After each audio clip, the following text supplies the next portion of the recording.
started rolling. What is melanin and what is carbon? Tell us about those two minerals, or whatever they are. Melanin is not a mineral. Okay. Melanin is a word that was used to describe a certain biological function. But that particular identification or category or thing, melanin, is a European identification of what they think activates those neurons in our body that makes us black. But when you break down our body, our biological structure, into what we would have to put it in, which is chemistry, biochemistry, melanin has no place. It's not to be found. What is found in the body that is attributed to melanin is carbon. Carbon not only determines the quality of life in black folks, carbon determines the quality of life in every living plant that exists that is natural. If carbon is absent, there's no life. Melanin, what is it? I don't know. Why are white people trying to get some? It's a Greek word, melanos.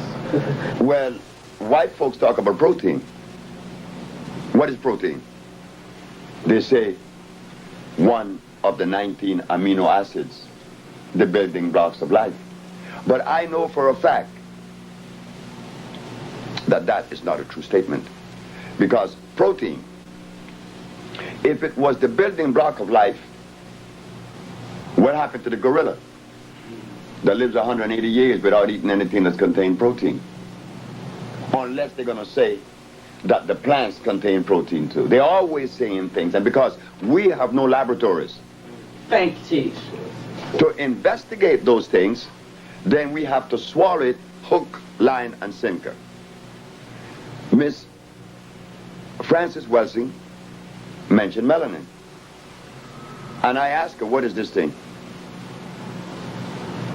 And I know she could not adequately answer the question because she was trained by someone European. So when you are trained by a European and told these things, you have to regurgitate these things. But no, they are completely in error. Okay, we're going to take a little break for the phone. We have to be careful. Remember, it is like a brother recommended that you use comfrey for your bones. That is in the books. From a European philosophical base. But when you look at the comfrey bit, you find that comfrey contains starch. Again, another European philosophy. Melanin falls under the same category. It is a belief, not a reality. I was told in Washington, D.C. that I was violating one of the most sacred code or law of nutrition when I deprive a killer strout of protein. So I asked Dr. Steinberg and Dr. Glutt at the Georgetown Pediatric Hospital, did you give her protein 5 times a day? You did. Was she under your care for 2 years? Yes. Now, she did not receive any of those things that you call protein, and she no longer has sickle cell anemia. So where is the validity of this thing we call protein? Is it equity or is it deficit? We don't know. This is why Dr. Sebi, when he embarked on this journey of healing, many was asking me, well, why are you so concerned with the scientific aspect of this thing? I say it is necessary not to heal. To heal, it is necessary to understand the scientific aspect of it. But you must understand the herb that corresponds with the disease that is manifesting. And the only way you could do that in the Western world, and to prove that you would be respected as someone that could be of usefulness, is to enhance oneself with the words that describe certain things. And that is the science of biochemistry. I had to, because my challenges would be from a scientific base. And if I didn't understand science, then I would be lost. And they would gain momentum when they should not. So I decided to go into the scientific understanding of these things we call herbs. And what we found, that there is nothing on the planet that assimilate and could be of usefulness, save that substance is electrical. And the only electric substance on the planet is a natural plant. Not comfrey, golden seal, peppermint, aloe vera, and the rest. They're hybrids. But how many brothers and sisters in America or anywhere in the world qualifies to offer a challenge when we have nothing to test that which we are given for validity? No, I do not subscribe to melanin or to comfrey. So we have to again go back to the drawing board. The Usha research disregard the word melanin. For instance, if melanin determined life, why is it then that when people come to us with nerve problems, with energy problems, we give them the substance known as iron, which is a mineral. Straining that iron with carbon, hydrogen and oxygen, the CHO chain is the chain of life. Carbon, hydrogen, and oxygen. Melanin has no place in that biochemical structure. So I'm very extremely sorry. Okay. Let me ask you a question then. What makes the difference between black and white then? Why is it your color and there's somebody else who's not of color? Well, again, we could easily explain that position. Carbon is the determining factor for your color. The concentration of carbon determines the color black. The higher the concentration of carbon, the greater the color black would express. Oh, I see. Mm-hmm. It is carbon, nothing else. Excellent. Yes, sir. Dr. Sebi, explain to the people watching this tape the word electricity, and how it pertains to its necessity boundaries within the body structure. Now you see? Now that was the best question that could have been asked. Why? Because if something is of usefulness in my structure, in my biological structure, it must necessarily be electrical. And the only substance that is electrical, that are electrical, are those substances that come from the forest we call the jungle. Because the molecular structure is complete, it's not broken. If something is made by Mother Nature, one could easily use the common sense and see where this stuff is natural, is complete. But if something is made in a laboratory, well, naturally, common sense again shows us it could not be of usefulness. Each mineral on the planet, iron has 12,000 electrons per atom, calcium has 9,000, opium has the specific amount, and so it goes through the whole ramification of life. 142 minerals expresses themselves in a different way because that is necessary to maintain continuity, to maintain that individuality of each plant. The bones is calcium, not the blood. The blood is iron. Now we go back to the question of melanin. Wouldn't it be intelligent to ask one of the promoters of melanin, what is the electromagnetic structure of melanin? What is the amount of electrons per atom that represent this thing we call melanin? Why do we ask the question? Because it is necessary. We want to know, is this thing electrical? Yes. Well, if it is electrical, it has to have a definite amount of electrons per atom, representing that particular thing.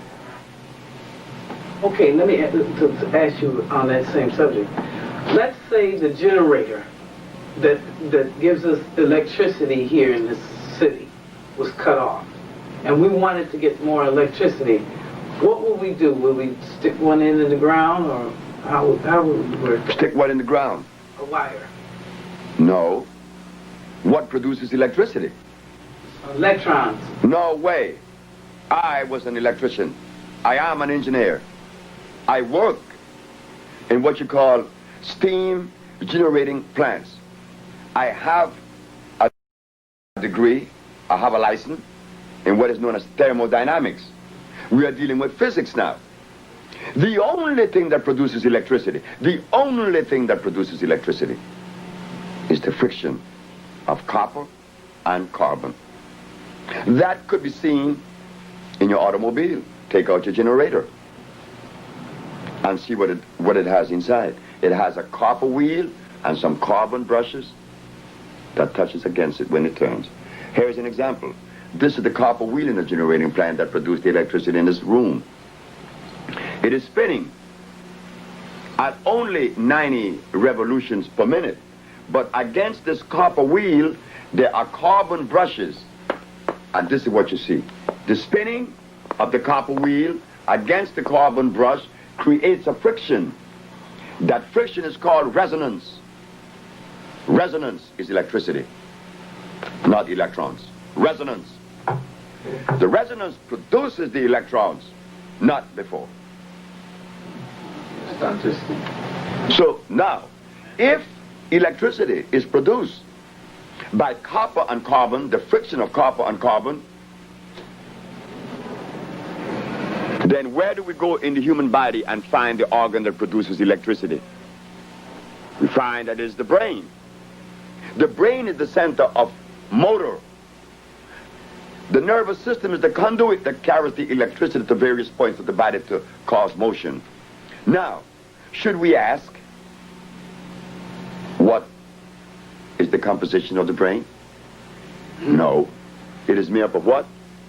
Carbon and copper. The pineal gland is carbon, and the cerebral cortex, copper. Does everyone? We not only find that in a human being, we find that in the eel in Brazil that produces electricity to kill his prey. And when you open the eel, all you find is copper and carbon. No melanin.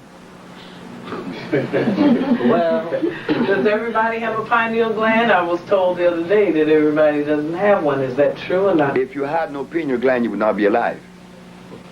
You would be no motion. It's impossible. Every race has pineal glands. Not every race has thymus glands. Oh, that's different. Oh yeah, well tell us about those. The thymus glands. The thymus gland regulates sex. It also maintains energy. The thymus gland also keep you childlike, non-aggressive. But in some races, the thymus gland disappears at age 8. Then one becomes violent in one movement. But now, if the thymus gland disappears in some races at age 8, principally the Caucasian, what helps one to retain the thymus gland within the biology? The presence of what? Carbon. Thank you.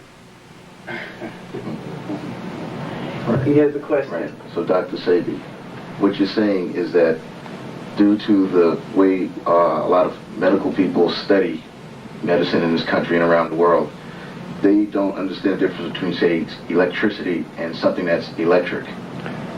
Well, if we are talking about understanding, what do they understand?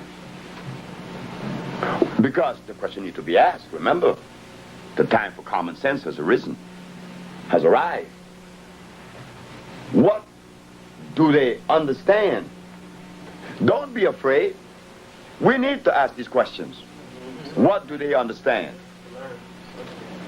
No cure for common cold, no cure for diabetes, no cure for cancer, leukemia, sickle cell anemia, AIDS, blindness, diabetes, and no other disease. Well, if the physician clearly show us that there is no cure for any disease, what do they understand? So we have to throw that understanding of whatever that premise is out the window. Everything that have ever come from the Caucasian, no, from the physician, has to be thrown in the trash because it's of no consequence. What have they done as far as usefulness in reference to pathology? What have they done? What have they reversed? Nothing. So why should a word be authority? No, we can't use them as some level of thinking, development, or seeing. No, we can't do that because they don't have that. They showed us. How old is the medicine that they are practicing today? It is 265 years old. It started with Bombastus von Hohenheim, only because he was prejudiced when he found out that Hippocrates went to Africa to learn his craft. And the fact of the matter is that Mr. Hippocrates, 2,000 years ago, used herbs to cure every disease known to man. If Mr. Hippocrates used herbs to cure every disease known to man, then 2,000 years later, why aren't we doing so? Because the healer has been educated and the substance he used is artificial. And he is totally unaware of that. Why? Because he learned his craft from an armchair position. They call it armchair research, not field research. And that is very, very vitally important to know the herb from a field perspective, from a field position. Why? Because in the year of 1983, I sent Mr. Adisa Akil to St. John Herb Store in Silver Spring, Maryland, and asked him to buy me a pound of bugleweed. Why did I want the bugleweed? Because someone came to me with a very bad heart problem. They call it mitral stenosis. The weakening of the muscle of the heart also exists. I said, buy me a pound of bugleweed because I have to address this particular disease. When Adisa came back with the bugleweed, I opened the bag. I said, where is the bugleweed? He says, in the bag. I said, no, that is not bugleweed. What is it? I said, that's blue vervain. How do you know? Because I tasted it and it's sweet and I could look at it. That's why I could tell. I didn't learn herbs reading a book. That's what the herbalist does in New York and the United States. So I said, take me back to the store. So he took me back to St. John Herb Store. And there, the young lady, which was black, said to me, well, how do you know that this isn't bugleweed? My boss been selling herb for 25 years. I said, young lady, your boss may be selling herb for 125 years. This isn't bugleweed. Call your boss. The boss came. What's the problem? I said, I don't think there's a problem. There's never been a problem with me. I just don't have those things. But you sold me something that was supposed to be one thing is another. How do you know? Because I know. This is not bugleweed. Bugleweed is bitter. Bitter as gall, and this is sweet. And bugleweed has, in intervals of an inch, has a little ball on the plant. A little ball. Every inch it has a little ball. This has no ball. I said, would you please go and see if the bag that was sent to you that said blue vervain could possibly be the bugleweed? And she goes inside, and guess what happened? The bags were mislabeled. And she apologized. But if I had not known about the herbs and learned about them in the proper way, she would have snowed me. I could give anybody in New York any herb and say it is this or that. They don't know.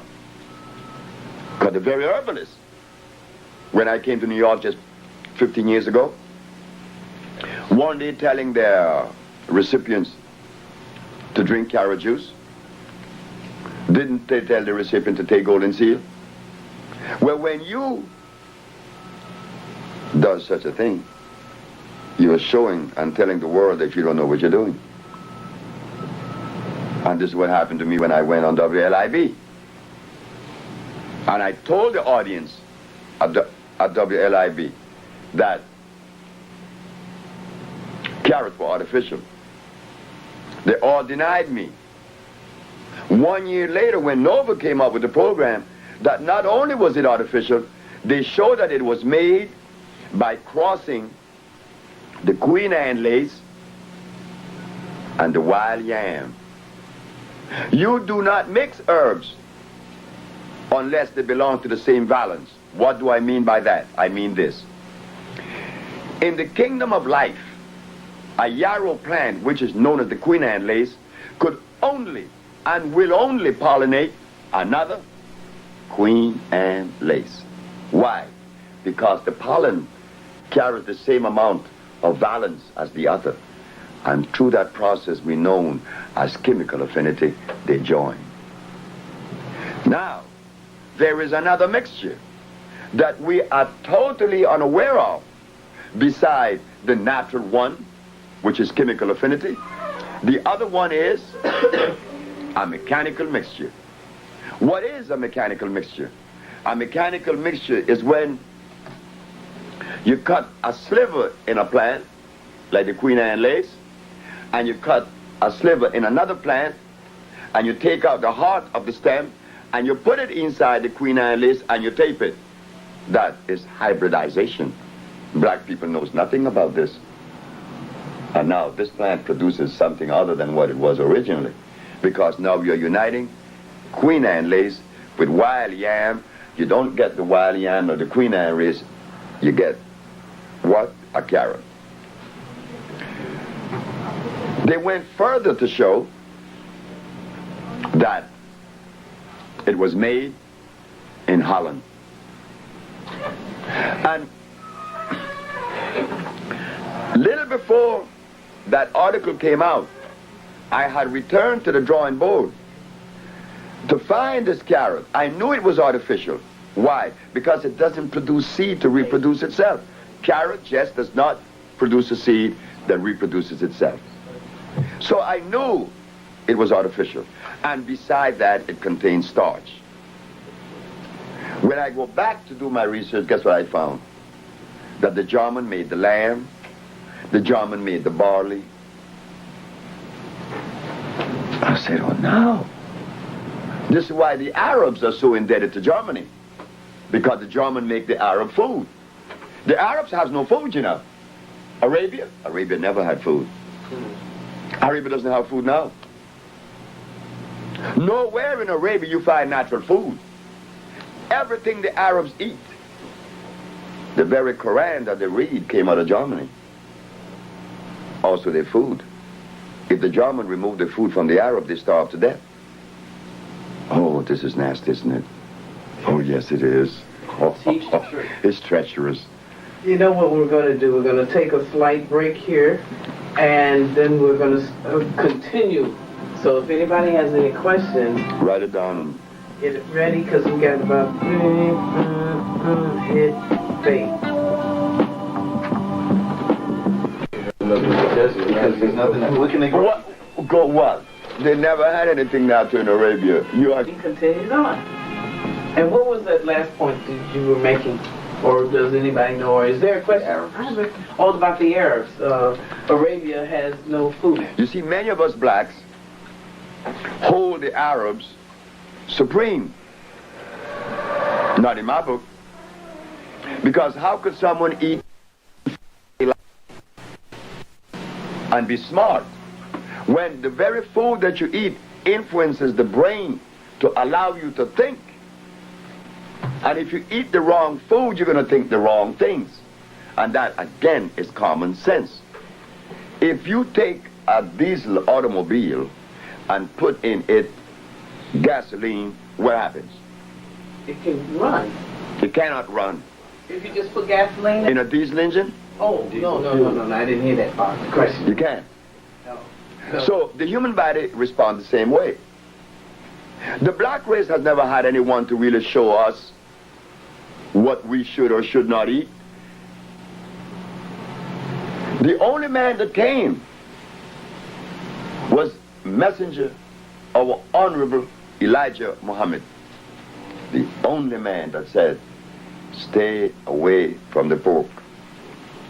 And when I, Sebi, sat and ate with the messenger in his house on 3837 South Woodlawn Avenue in Chicago, the messenger personally told me and Brother Harry Nance from New Orleans that we should not be eating meat at all.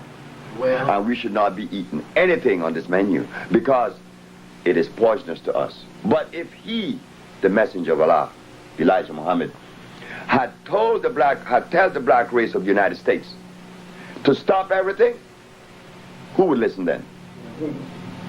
So he had to he couldn't cold turkey us. He was very intelligent. He removed the pork.